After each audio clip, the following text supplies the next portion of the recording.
Ya, jumpa lagi dengan saya Yusuf Muhammad. Sebentar lagi masa jabatan Gubernur DKI Jakarta Anies Baswedan akan segera berakhir. Nah, pencitraan demi pencitraan pun terus dilakukan. Ya, wajar saja kan masa jabatannya ini akan berakhir pada bulan Oktober nanti. Jadi tinggal sebentar lagi. Tapi sayang ya, sepertinya Tuhan berkehendak lain. Anies Baswedan yang berniat ingin pencitraan dan mengharumkan namanya, malah dia justru dipermalukan coba.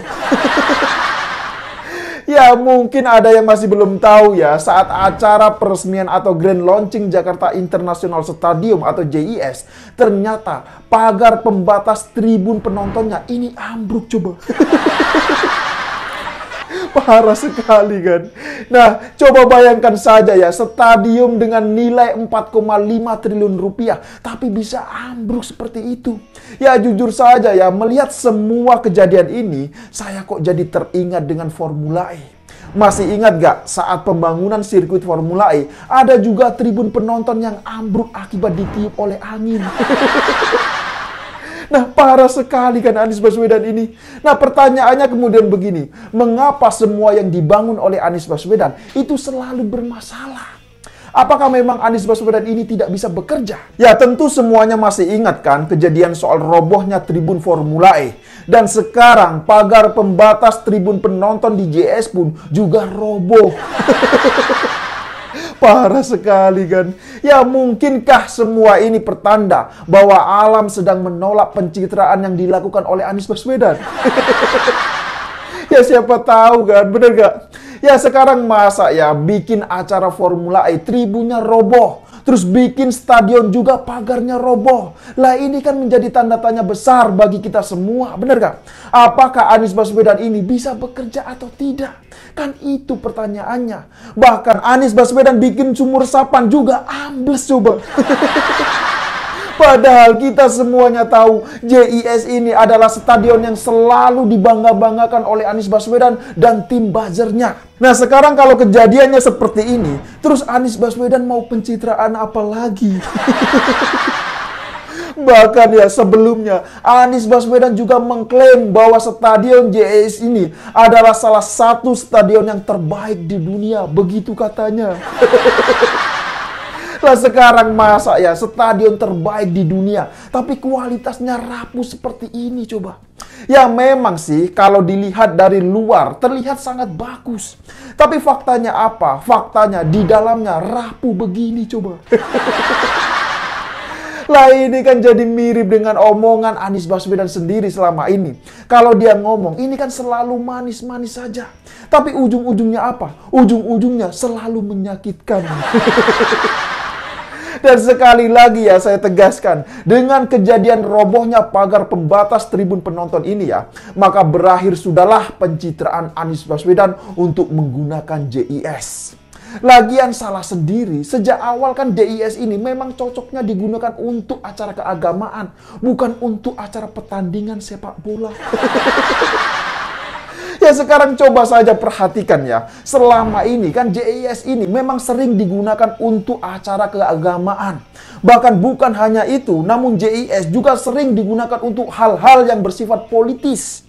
Ya, mungkin kemarin ada yang masih ingat ketika Anies Baswedan memberikan sambutan di acara sholat Idul Adha dengan latar belakang sirkuit Formula E dan stadion JIS.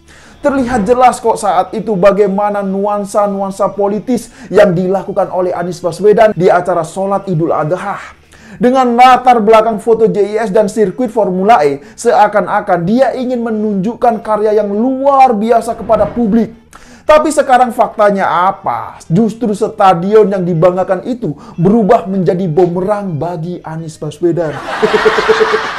Kasihan sekali kan. Ya, kasihan sekali lah. Dia sudah semangat ingin memamerkan kemegahan JIS pada publik. Tapi yang terjadi sekarang apa? Yang terjadi dia malah dipermalukan atas insiden pagar pembatas tribun penonton yang roboh. Dan seperti biasa ya, melihat semua kejadian ini, maka yang selalu disalahkan atau yang dijadikan kambing hitam adalah penonton. Memang ya, dalam hal seperti ini ya, yang paling gampang adalah menyalahkan pihak penonton. Ya, tapi begitulah yang namanya penonton sepak bola. Ini jelas sangat berbeda kalau dibandingkan dengan penonton pertandingan olahraga catur. Ya, kalau menonton pertandingan catur, kan mereka ini cuma diam saja. Nggak pakai banyak tingkah. Bener gak? Tapi kalau pertandingan sepak bola, kan berbeda lagi. Dan yang perlu dipertanyakan lagi adalah, apakah benar bahwasannya robohnya pagar pembatas itu akibat ulah penonton? Atau jangan-jangan memang kualitas dan struktur bangunannya yang cacat prosedur? Nah, inilah yang saya kira perlu diinvestigasi. Dan kalau menurut analisis saya ya, sepertinya memang ada yang salah dari pengerjaan pagar pembatas tribun penonton tersebut. Hal ini bisa dilihat kok dari material yang digunakan. Tahu tidak, material yang digunakan itu adalah dari hebel alias bata ringan, coba. Lah, ini kan parah sekali. Nah, yang lebih parah lagi adalah dari bekas jebolnya pagar pembatas tersebut bisa dilihat tidak ada sama sekali balok penahan yang dibuat. Jadi plat baja tersebut ya langsung bertumpu pada hebel. Lah, ini kan parah sekali. Harusnya ya setiap rongga tersebut terdapat tulangan atau balok sebagai penahan beban. Tapi faktanya apa? Semua itu tidak ada. Nah, mungkinkah dari sini ada cacat pengerjaan? Tentu pihak terkait harus segera turun tangan. Dalam hal ini adalah pihak Komisi Pemberantasan Korupsi atau KPK. Selain itu, pihak dari Badan Pemeriksa Keuangan atau BPK juga harus segera mengaudit. Ya, saya menduga jangan-jangan masih banyak sekali pengerjaan lainnya yang asal-asalan. Ngeri sekali kan kalau itu terjadi. Ya, wajar saja kan kalau curiga, karena tidak sedikit loh ya anggaran yang digelontorkan untuk pembangunan stadion JIS ini. Tahu nggak berapa anggaran untuk pembangunan JIS? Totalnya adalah sebesar 4,5 triliun rupiah. Coba bayangkan saja, 4,5 triliun rupiah itu semuanya adalah uang, bukan daun. Nah, dari total dana sebesar itu ya, 80%-nya adalah ngutang dari pemerintah pusat melalui Dana Pemulihan Ekonomi Nasional atau PEN. Jadi kalau melihat dari hasil pengerjaan stadion yang amburadul seperti itu ya, maka sudah sepantasnya ya pihak BPK dan KPK ini segera harus turun tangan.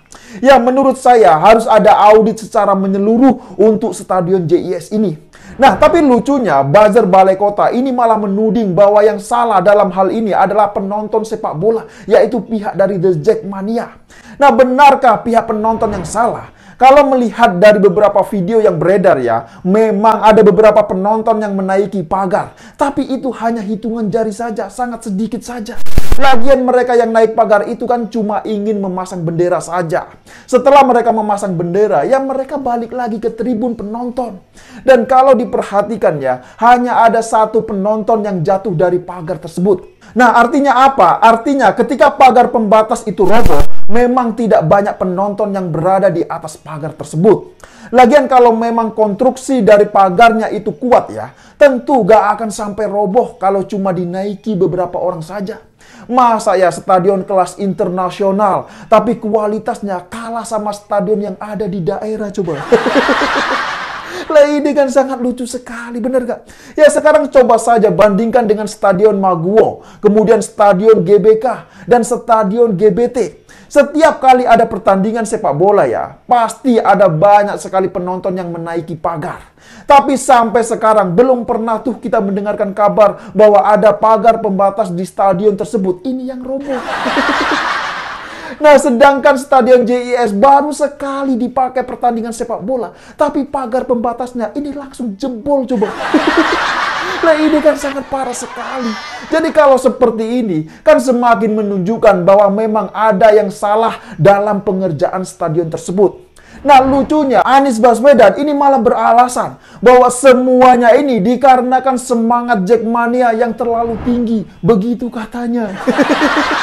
Luar biasa memang orang ini. Lah, emangnya apa hubungannya antara semangat yang tinggi dengan jebolnya pagar pembatas, coba? Kan gak ada, bener gak? Lagi-lagi Anies Baswedan ini bermain kata-kata. Ya, asal tahu saja ya, selama ini Anies Baswedan memang selalu sibuk melakukan cek sound di JIS. Namun dia ini lupa tidak melakukan pengecekan soal uji kekuatan. Nah, inilah yang dikhawatirkan banyak pihak. Dan sepertinya bukan hanya pagar di bawah yang konstruksinya ini asal-asalan. Namun pagar-pagar pembatas yang ada di atas ini juga perlu dilakukan pengecekan ulang kalau menurut saya. Intinya ya, jangan sampai kejadian yang serupa ini terulang kembali. Karena apa? Karena itu sangat berbahaya sekali. Nah, jadi gimana? Apakah sampai di sini sudah paham semua? Silahkan berikan komentarnya di bawah. Ya, saya kira demikian dululah opini singkat Okedum kali ini. Pesan saya buat Anies Baswedan. Teruslah berkarya walau tak berguna. Ya, saya pikir itu. Tidak lupa saya ingatkan, jaga terus NKRI. Terima kasih buat yang sudah like dan menonton video ini dari awal hingga akhir. Dan sampai jumpa di episode Okedum selanjutnya.